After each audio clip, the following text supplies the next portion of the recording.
Hello guys, welcome back. स्वागत है आप सभी का आपके अपने YouTube वीडियो में, जहां पर आज के इस वीडियो में मैं आपको बताने वाला हूं स्टॉक मार्केट के लेटेस्ट अपडेट्स के बारे में। पेटीएम ने हाल ही में 1048 करोड़ का बायबैक इशू किया था और यहां पर पेटीएम ने अपने शेयर्स को 810 रुपए में खरीदा था। लेकिन इतनी बड़ी इन्वेस्टमेंट करने के बाद पेटीएम के सीईओ विजय शेखर शर्मा जी कहते हैं कि आने वाले टाइम पीरियड में अब पेटीएम कोई भी कैश बर्निंग एक्टिविटी नहीं करेगा। तो बेसिकली जब भी कोई कंपनी अपने रिजर्व्स का इस्तेमाल करके बड़े बड़े खर्चे करती है तो इसे कहते हैं कैश बर्निंग एक्टिविटी। आने वाले टाइम पीरियड में आप लोगों को देखने को मिल सकता है कि शायद पेटीएम के शेयर्स ग्रो करे और अगर आप यहां पर इन्वेस्टमेंट करते हैं तो फ्यूचर में काफी अच्छे रिटर्न कमाएंगे। और आखिर पेटीएम के बिजनेस में इतना ज्यादा पोटेंशियल कैसे है, क्या रीजन है इसके पीछे के, इसके ऊपर मैंने एक डेडिकेटेड वीडियो बनाया है जिसकी लिंक आपको डिस्क्रिप्शन में मिल जाएगी। तो अगर आपको पेटीएम के शेयर्स के बारे में जानना है तो उस वीडियो को जरूर चेकआउट करना। ग्लोबल मार्केट में रेसेशन काफी तेजी से बढ़ते जा रहा है, फिर चाहे रशिया की बात करो, यूक्रेन की बात करो, even United state of America और यूनाइटेड किंगडम में भी रेसेशन काफी तेजी से बढ़ते जा रहा है और इस चीज का इंपैक्ट हम लोगों को इंडियन इकोनॉमी पर भी देखने को मिल सकता है। और इसी के साथ साथ रिजर्व बैंक ऑफ इंडिया भी आने वाले टाइम पीरियड में इंटरेस्ट रेट को एक बार फिर से इंक्रीज कर सकता है और ये इंटरेस्ट रेट जा सकती है 6.75% तक। अगर आप लोग होम लोन लेने की प्लानिंग कर रहे हैं या किसी भी तरीके की फाइनेंसिंग की प्लानिंग कर रहे हैं तो यहाँ पर आपको एक बार एनालिसिस जरूर करना है कि आने वाले टाइम पीरियड में आपको कितना ज्यादा महंगा पड़ सकता है, क्योंकि अगर reserve bank of India repo rate increase करती है तो इस चीज का डायरेक्ट और इनडायरेक्ट इंपैक्ट आपके पोर्टफोलियो पर भी पड़ेगा और आपके इन्वेस्टमेंट पे भी पड़ेगा।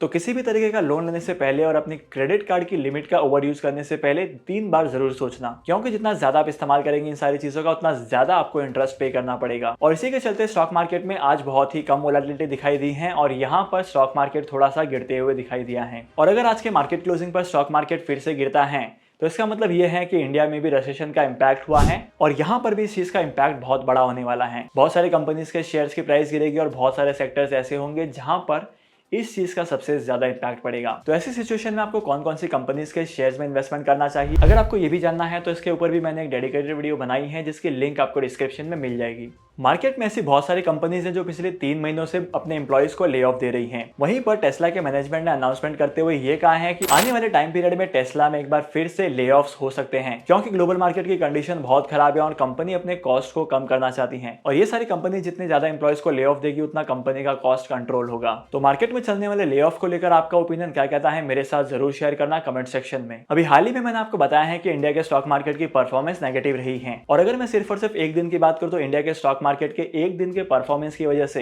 इंडियन स्टॉक मार्केट में इन्वेस्टमेंट करने वाले इन्वेस्टर्स का एक ही दिन में 4.4 लाख करोड़ तक का पैसा डूब चुका है। अगर आपने एक्टिवली इन्वेस्टमेंट किया है, इंट्राडे ट्रेड्स की हैं, तो आपने इस चीज को एक्सपीरियंस किया होगा। तो आने वाले टाइम पीरियड में आपको इन्वेस्टमेंट और ट्रेडिंग काफी सोच समझ कर रखनी है, क्योंकि कहावत है ना, दूध का जला छाछ भी फूक फूक कर पीता है। तो यही हालत हो रही है बहुत सारे रिटेल इन्वेस्टर्स की। इन्हें सोचना पड़ रहा है कि अगली ट्रेड कौन सी ली जाए और कौन से इन्वेस्टमेंट ऑप्शन में इन्वेस्टमेंट किया जाए। और अगर आपने भी ऐसा कुछ एक्सपीरियंस किया है तो मुझे कमेंट सेक्शन में जरूर बताना कि आपने क्या एक्सपीरियंस किया है। इसके बाद हम बात करते हैं आईपीओस के बारे में। रेडियंट कैश मैनेजमेंट भी अपना आईपीओ लेकर आने वाली है और इसका आईपीओ की जो ओपनिंग है वो 23 दिसंबर से स्टार्ट होने वाली है। अगर आप आईपीओस में इन्वेस्टमेंट करना चाहते हैं तो ये आपके लिए एक बेस्ट अपॉर्चुनिटी हो सकती है, जहां पर आप अपना पैसा इन्वेस्ट कर बहुत अच्छे रिटर्न कमा सकते हैं कम पीरियड ऑफ टाइम में। क्योंकि आईपीओस में यूजुअली क्या होता है कि स्टॉक मार्केट में शेयर्स के लिस्ट होने पर प्रॉफिट जो होता है तो बहुत सारे इन्वेस्टर्स अपने प्रॉफिट को बुक करके होल्डिंग को सेल कर देते हैं। और रेडियंट कैश मैनेजमेंट के आईपीओ के शेयर्स हो सकते हैं 94 रुपीज से लेकर 99 रुपीज के बीच में।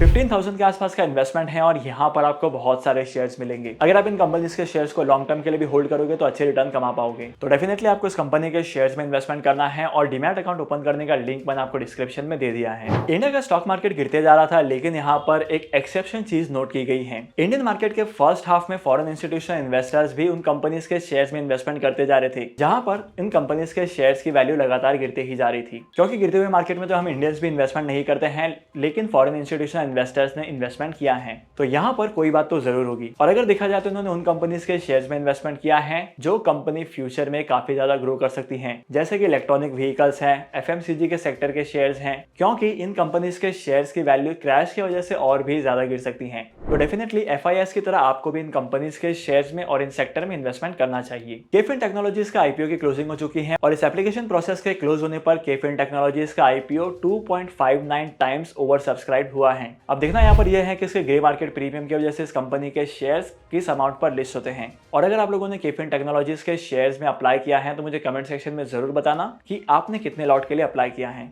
क्या आप एक ऐसे इन्वेस्टमेंट ऑप्शन में इन्वेस्टमेंट करना चाहते हैं जहां पर आपको 7% के रिटर्न्स डेफिनेटली मिलेंगे? अगर आपका आंसर हाँ है तो मैं आपको एडवाइस करूंगा कि आप एचडीएफसी और आईसीआईसीआई बैंक के फिक्स डिपॉजिट स्कीम्स को चेक कर सकते हैं। करंटली इन बैंक्स ने ऐसी बहुत सारी स्कीम लॉन्च की हैं जहां पर आपको 7% या 7% से ज्यादा के रिटर्न्स भी मिल सकते हैं। डिपेंड ये करता है कि आपने इन बैंक अकाउंट में कितने की एफडी करवाई है और कितने टाइम पीरियड के लिए एफडी करवाई है। अगर आप भी एफडीज में इन्वेस्टमेंट करते हैं तो मुझे कमेंट सेक्शन में जरूर बताना कि आपने कौन से बैंक के एफडी में इन्वेस्टमेंट किया है। और इसी के साथ साथ आज की इस वीडियो को यहीं पर खत्म करते हैं। होप करता हूं कि आज की वीडियो का कंटेंट आपको वैल्यूएबल लगा होगा। अगर आपको आज की वीडियो का कंटेंट वैल्यूएबल लगा है तो इस वीडियो को लाइक करना, शेयर करना। इसी के साथ साथ अगर आप इस चैनल पर नए हो तो इस चैनल को सब्सक्राइब करो। मैं आपको मिलूंगा अगली वीडियो में नए टॉपिक के साथ, एक इंटरेस्टिंग टॉपिक के साथ। तब तक के लिए signing off, happy investing and good bye.